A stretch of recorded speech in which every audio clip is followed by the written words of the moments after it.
The Tenants, written by Chris Ojo. Rahim stepped out of the moving van, stretching his arms as he took in the old but well-kept student house before him. The brick exterior had a slight weathered charm, and the small front yard was cluttered with a few stray leaves from the towering oak tree by the sidewalk. His friends piled out after him, laughing and shoving each other as they lugged their suitcases and boxes up the short path. At the door stood Abba, their landlord, a stocky man in his late 50s, dressed in a crisp polo shirt and well-pressed trousers. His salt and pepper beard twitched as he smiled warmly. "Welcome, welcome," he said, clapping his hands together. "You must be Rahim." Rahim shook his hand, nodding. "Yeah, that's me." "And these must be your friends. Come in. Let's get you all settled," Abba said, stepping aside to let them through. Inside, the house had the faint scent of fresh paint and floor polish. It wasn't fancy, but it was clean, and more importantly, it was theirs for the year. The hallway was narrow, leading to a cozy living room with mismatched furniture that gave it a lived-in feel. Abba turned to them with a knowing smile. "I remember my student days. The first week is always the most exciting. Just don't burn the house down, yeah?" Laughter rippled through the group as they dropped their bags and took in their new home. Their university adventure had officially begun. As the last box was hauled inside, Abba clapped his hands together and took a step back, surveying the group with a satisfied nod. "All right, lads," he said, his deep voice carrying a note of authority. "One last thing before I leave you to it. I'll be out of the country for a few weeks on a business trip, got some things to handle overseas." Rahim and his friends exchanged glances, a few of them barely hiding their smirks. "But," Abba continued, narrowing his eyes as if he had already caught on to their silent conversation, "I'm trusting you all to take good care of this house while I'm gone. No wild parties, no wrecking the place, and definitely no nonsense." Rahim raised his hands in mock innocence. "Come on, Abba. Do we look like the type?" Abba exhaled a sharp laugh. "Boy, I was your age once. I know exactly what to expect." He shook his head, then added, "If you need anything, my son Joshua will be in charge. He lives a few streets over, and he'll check in now and then to make sure everything's in order." One of Rahim's friends, Malik, leaned against the doorframe, grinning. "Joshua, huh? Is he the strict type, or can we, negotiate?" Abba shot him a knowing look. "Let's just say Joshua is less patient than I am, but if you behave, you won't have to find that out." Rahim and the boys chuckled, nodding in agreement, perhaps a little too eagerly. Abba sighed, rubbing his temples. "I already regret this," he muttered, though there was a small smile playing at the corner of his lips. As he stepped toward the door, he paused. "I mean it, lads. Don't make me come back early." The moment he was gone, Rahim turned to the group with a mischievous smirk. "So, who wants to test Joshua's patience first?" Laughter erupted through the house as they shut the door behind them, their first night already promising to be one to remember. Abba sank into the back seat of the taxi, exhaling as he loosened his collar. The warm Spanish evening air drifted in through the half-cracked window, carrying the faint scent of the sea. He had just finished viewing a property, a sleek villa perched on the hills overlooking the coast, a promising investment, but his mind was already shifting back home. Pulling out his phone, he absent-mindedly opened the security app linked to the cameras he had discreetly set up in the student house. It wasn't that he didn't trust Rahim and his friends. Well, actually, it was exactly that. He knew the signs. A bunch of first-year students left alone in a house for the first time? Trouble was inevitable. As the live feed loaded, his eyes widened. The living room, once neat and organized, was now a war zone. Cups and bottles littered every surface, music blasted from a speaker in the corner, and bodies filled the space. Students drinking, laughing, stumbling over furniture. Someone was standing on the couch, shouting something unintelligible while others cheered. Abba swiped to another camera angle. The kitchen was worse. Spilled drinks pooled on the counters, and a couple of guys were attempting, and failing, to juggle beer cans. In the hallway, two people were in a playful wrestling match, nearly knocking over a lamp. his jaw clenched. These little... He cut himself off, inhaling sharply through his nose. The taxi driver glanced at him through the rearview mirror. "Everything all right, sir?" Abba forced a smile, though his grip on the phone tightened. "Just some kids back home making very poor decisions." The driver chuckled. "Ah, teenagers, always testing limits." Abba didn't respond, his eyes locked on the screen as Rahim, drink in hand, threw an arm around one of his friends and laughed. Abba exhaled slowly, shaking his head. "Joshua's going to love handling this," he muttered to himself, already drafting a message to his son. This trip was supposed to be business. Instead, it seemed like he'd be putting out fires from across the world. Abba tapped the screen impatiently, his phone pressed to his ear as the taxi weaved through the winding Spanish streets. The security feed was still open, showing the chaos unfolding in the student house back home. Someone had turned off the living room lights, and now the place was a pulsing sea of bodies moving to the beat of deafening music. He could practically feel the bass vibrating through the screen. "Come on, Joshua, pick up." The phone rang and rang, but there was no answer. Abba cursed under his breath and ended the call. He knew his son well. If Joshua wasn't responding, he was either asleep or in some kind of meeting. Either way, Abba didn't have time to wait. His grip tightened around the device as he scrolled through his contacts. If Joshua wasn't available to handle it, someone else would.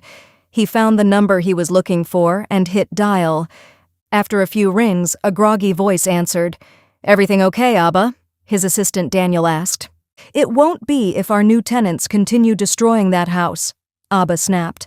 "I need you to go there now. There's a party happening and they're turning the place upside down." A pause. Then, "A party? Already?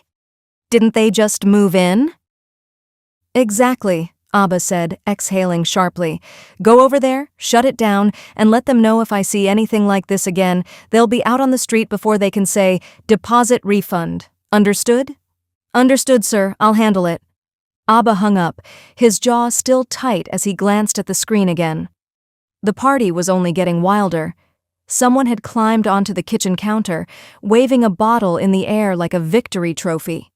Shaking his head, Abba muttered to himself, "They have no idea what's coming." The taxi pulled up to his hotel, but his mind was still miles away, back home where order needed to be restored. The tires screeched slightly as Daniel pulled up outside the student house. Even from the sidewalk, he could hear the thud of bass shaking the walls. It wasn't just a few students hanging out. This was a full-blown house party. Lights flashed behind the curtains, and the sound of shouting and laughter spilled into the night air. Daniel muttered under his breath and adjusted his shirt sleeves as he stormed up the steps. Abba had called him furious, insisting someone needed to get there immediately before things got out of hand. Daniel didn't expect to play bouncer tonight, but clearly no one else was going to stop this. He knocked hard, once, then twice. The door cracked open, and Rahim stood in the doorway, smirking. "Daniel, right? Abba's sideman?" Daniel pushed his way inside without waiting for permission. The smell of sweat, alcohol, and smoke hit him immediately. The place was trashed, spilled drinks on the floor, people crammed into the living room, one guy even asleep against the fridge. "You need to shut this down, now," Daniel ordered, "or else we're having a serious conversation about eviction." Rahim raised an eyebrow, amused. "Eviction? Man, you're not even the landlord." Daniel marched straight to the speaker and yanked the cord from the wall. Music cut. The whole party seemed to pause. Heads turned. "You've made your point," Daniel said. "Now end this before it gets worse." But Rahim's smirk disappeared. He stepped forward slowly. "Nah, you made it worse." Then came the first shove. Daniel stumbled. A fist followed, cracking across his cheek. Then more hands, more fists. A few tenants jumped in with Rahim, dragging Daniel to the ground and kicking him as the party buzzed on, barely noticing. Yo, chill," one voice finally shouted. Jordan, another tenant, breaking through the fray. He pushed Rahim and the others back, crouching by Daniel, whose face was bloodied and swelling fast. "He needs a hospital, man. He's messed up." Rahim, still breathing hard, spat on the floor. Then take him. We're not finished partying. Jordan and another tenant dragged Daniel outside, loading him into a car and driving off. But inside, the music was already back on, louder than ever.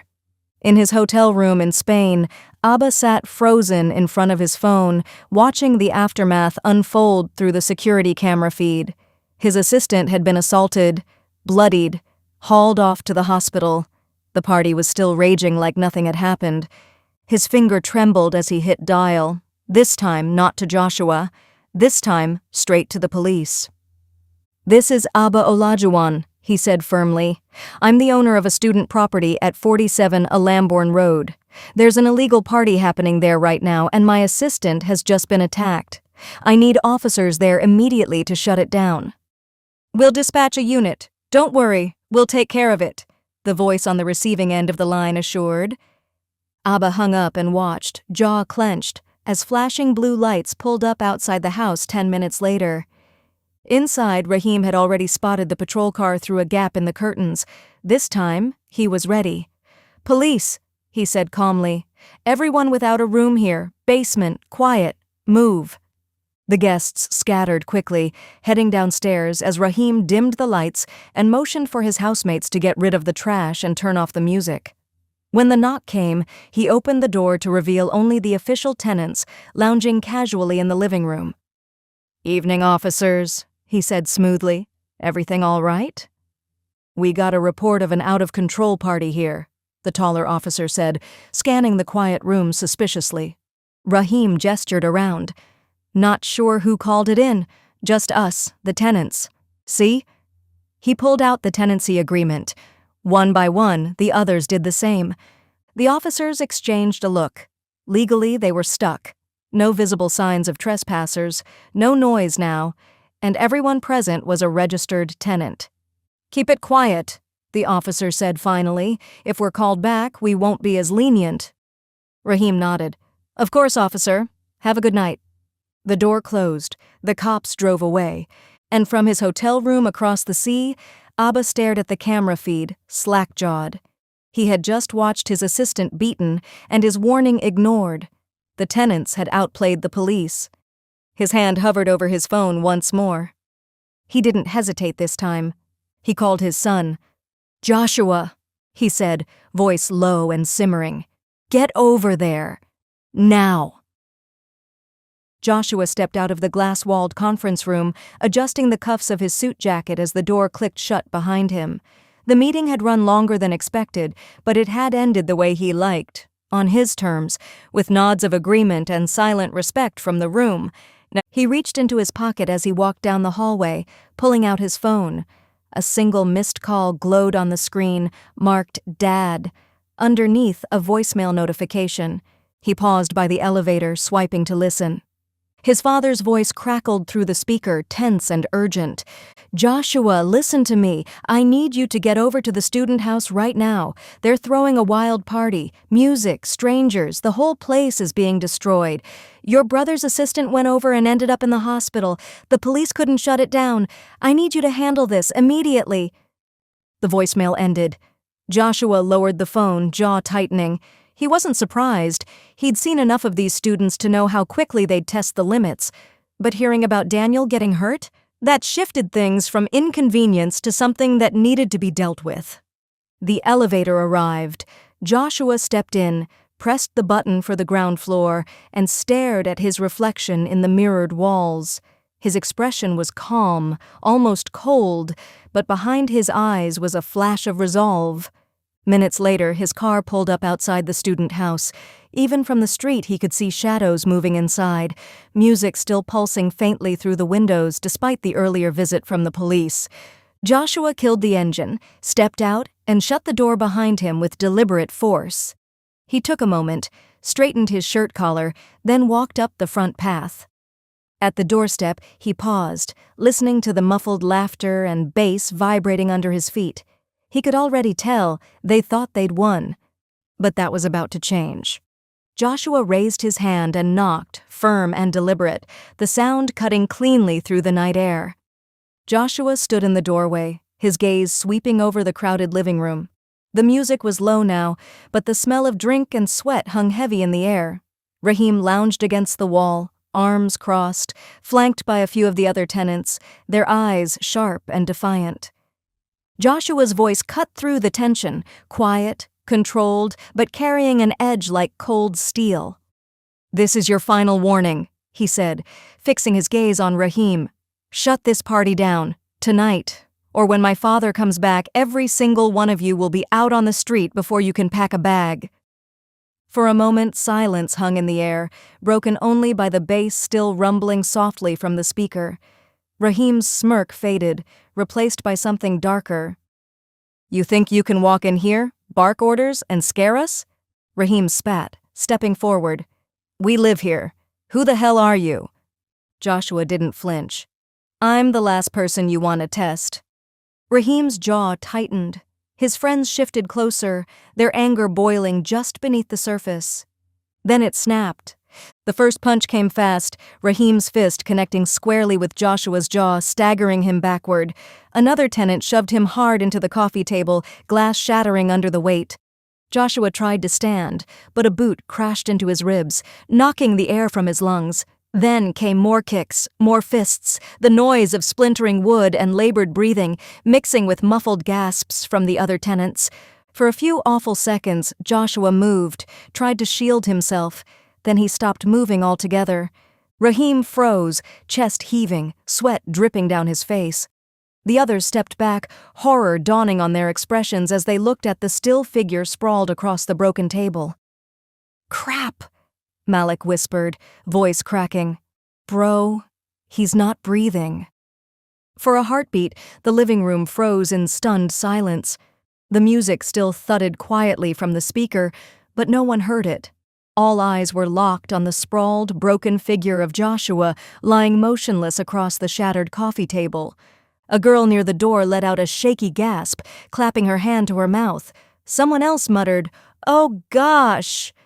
backing toward the hallway, eyes wide with panic. Raheem's chest heaved, sweat slicking his brow, but his voice cut through the hush, low, urgent, and sharp enough to snap everyone's gaze back to him. "Nobody leaves," he hissed, scanning the terrified faces. "You walk out that door right now, and we're all finished. You hear me?" The guests shifted uncomfortably, eyes flicking to each other, then back to the still body on the floor. The smell of spilled beer mixed with the faint metallic tang of blood, turning the air heavy and sickening. "We carry on," Raheem insisted, voice hardening. "Act normal. Play music. Dance. Drink. If anyone asks, nothing happened." A tense beat passed. Then Malik moved first, fumbling to turn the volume on the speaker back up. Someone else picked up a cup from the floor, forcing a shaky laugh that didn't reach their eyes. Slowly, hesitantly, the others followed suit. The dancing resumed, though no one really danced. Conversations picked back up, but voices were softer, words tight and brittle. Where moments ago the party had been loud, chaotic, and wild, now it felt forced, a hollow performance held together by fear and the silent, shared dread of what lay just meters away, hidden from sight. Raheem hovered near the edge of the room, watching, jaw clenched, as the music pulsed dully in the background. Beneath it all, everyone knew nothing would ever feel the same again. But for now, they kept the party going, because stopping felt even more dangerous. Raheem glanced over at his other housemates, fear and guilt twisting in their faces. Then Raheem spoke, voice low, almost hollow. "We hide the body, tonight, and no one says a word. Ever." Slowly, the others nodded, though the terror never left their eyes. Together, they lifted Joshua's limp body, careful to keep it from view of the front windows, completely unaware of the small, dark camera blinking quietly in the corner of the ceiling. Miles away, in a dim hotel room in Spain, Abba sat hunched over his phone, the security feed still streaming in real time. His breath caught in his throat as he watched his son fall, watched the savage beating unfold, powerless to stop it. When Joshua lay still, Abba's face crumpled. A sound broke from him, raw, guttural grief. His shoulders shook as tears streamed down his cheeks. For a moment, the room seemed to close in around him. He swiped at his eyes, fighting to steady his hands, and reached for his suitcase. Clothes half folded, toiletries left behind on the bathroom counter. He didn't care. He checked out of the hotel moments later, his heart heavy and vision blurred by tears, and made his way to the airport, every step carrying the weight of a father rushing home to mourn a son he had watched die through a screen. Morning sunlight spilled through the living room windows, catching on empty bottles and crumpled cans scattered across the floor. The house smelled of stale alcohol and sweat, a faint trace of blood still clinging stubbornly to the edges of broken wood. Yet in the midst of it all, Rahim and the boys moved about as if nothing had happened. Malik shuffled into the kitchen first, yawning, eyes bleary from lack of sleep. He picked up a mug, rinsed it half-heartedly, and poured himself coffee. Across the room, Jordan lazily scrolled through his phone, the faint glow lighting up a face that gave nothing away. Rahim entered a moment later, his expression calm, almost bored, as he scratched at a bruise near his temple. Without a word, he bent to pick up an overturned chair, setting it back in place like it was any other morning, then made his way to the kitchen for a cup of tea. No one mentioned the broken table or the small smear of dried blood near the skirting board. No one glanced at the basement door where they had hidden what they could not face. It was as if an unspoken pact hovered in the air. Don't speak of it. Don't even look at it.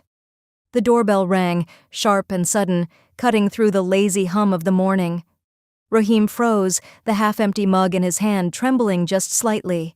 The others looked up from the living room, expressions flickering between confusion and a faint, creeping dread. For a moment, no one moved. Then Rahim cleared his throat, masking the flicker of panic behind a forced smirk. "Probably someone from next door," he muttered, and headed for the door. He pulled it open, then stopped dead. Standing on the doorstep was Abba. His usually calm, almost distant eyes were rimmed red, grief carved deep into the lines of his face. But behind that grief burned something colder, harder, resolve.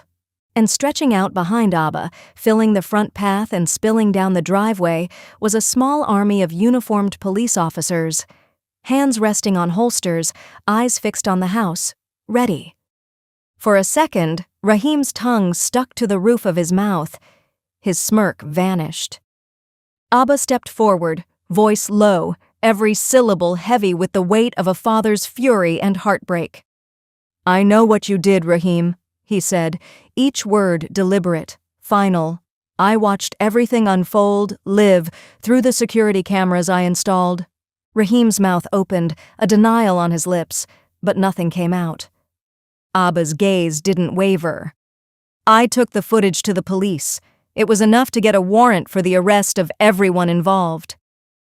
The living room behind Rahim fell silent. No movement, no breath, just the quiet realization that the secret they'd tried to bury had been seen in every horrifying detail. Before Rahim could react, officers pushed past Abba and stepped into the hallway, voices firm, hands ready to restrain.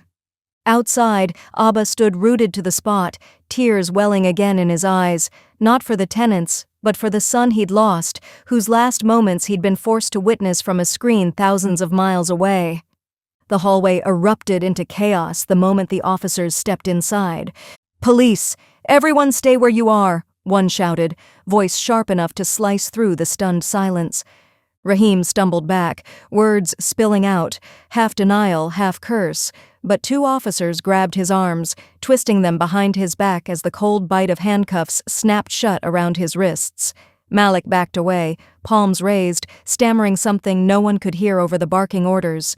Jordan tried to run, making it as far as the kitchen door before another officer tackled him to the ground, pinning him by the shoulders. Shouts turned to sobs and protests as one by one the tenants were cuffed, faces pale and shocked, the full weight of what was happening crashing down around them. In seconds, the living room, so full of bravado and secrets just moments before, had become a crime scene. Rahim's eyes darted wildly, searching for an escape that didn't exist. His gaze flicked to Abba, standing silently by the doorway. But Abba's eyes didn't meet his. They were fixed on something else entirely. A detective stepped forward, speaking low into a radio, before motioning toward the basement door. Officers moved in, gloves pulled tight, and pried it open. The hush in the room deepened, thick with dread. Raheem and the others went still, shoulders sagging under the weight of what they knew would come next. 2 officers descended the basement steps. A moment later, they emerged, carrying between them the limp, shrouded form of Joshua's body. The white sheet hid his face, but the shape beneath it made everything horribly, heartbreakingly real. Abba took one trembling step forward. His breath caught. He pressed a fist to his mouth, eyes filling until the tears blurred everything. Then the fist fell away and the grief poured out, raw, open sobs that shook his entire frame. He reached out a trembling hand, resting it gently on the sheet over where his son's chest should have been. His voice cracked, barely louder than a whisper. "My boy. My son." The room around him felt distant, the shouting and rustling of uniforms swallowed by the sound of his own broken weeping. Officers led the handcuffed tenants past him, heads down, faces drained of color. Raheem paused, his mouth opening as if to speak, but the words died on his tongue. Abba didn't look at them. His entire world had narrowed to the still shape on the stretcher. Outside, flashing blue lights painted the walls in cold pulses, and in that trembling moment, with the house finally quiet, the cost of everything that had happened weighed heavier than any punishment the law could ever deliver.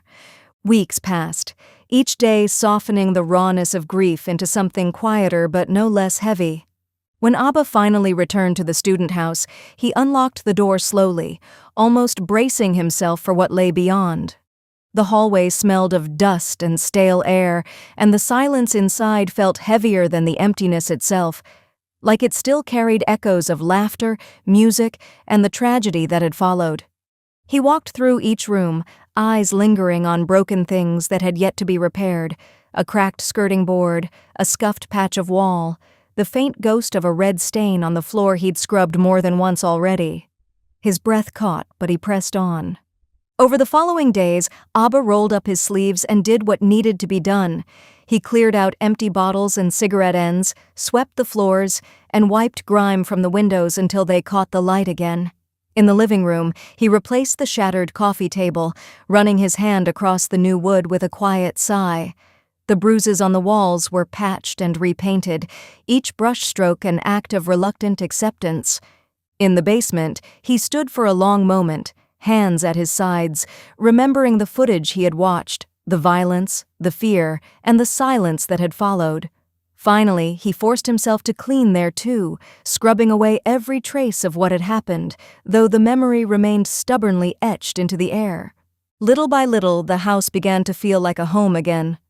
The scars, though hidden beneath fresh paint and new furniture, were never truly gone. But Abba kept going, driven by a simple resolve. Life couldn't stop here. By the end of the month, the place was ready. Freshly mopped floors caught the afternoon sun, new curtains softened the light, and the quiet felt less accusing, almost calm. Abba stood in the doorway, looking over the empty living room one last time. For a moment, grief welled up again, a dull ache behind his ribs, but he drew in a slow breath, steadying himself. The house would have new tenants soon, and though it could never truly be free of what had happened, it was, at least, ready to begin again. After some time, Abba stood once again at the threshold of the house, this time holding open the door for a new group of tenants. They stepped inside slowly, 3 young students, their faces a mix of nervous excitement and polite curiosity as they glanced around the freshly cleaned living room. One of them, a young woman with a bright smile, thanked Abba for helping carry in a box. Another quietly admired the new coffee table, running a hand along the smooth surface. As Abba showed them from room to room, he watched them closely, not with suspicion, but with a quiet hope. Their laughter felt lighter, more genuine. There was none of the cocky bravado or simmering defiance he'd seen so quickly with Raheem and his friends. In their questions about bus routes, local shops, and where to put their bookshelves, Abba sensed something simple but reassuring. These were young people who seemed to see the house as a home, not just a place to get away with things. Standing in the living room once more, the afternoon sun pooling across the floorboards, Abba felt a small, cautious relief settle over him, like breathing out a breath he'd held far too long. He knew nothing was ever certain. The past had taught him that. But something in the way these new tenants spoke to him, respectful, eager, even grateful, sparked a quiet conviction deep inside. This time it might really be different. With a gentle smile, he handed over the keys, welcoming them properly. And for the first time in months, the house felt ready to move forward. And so did he.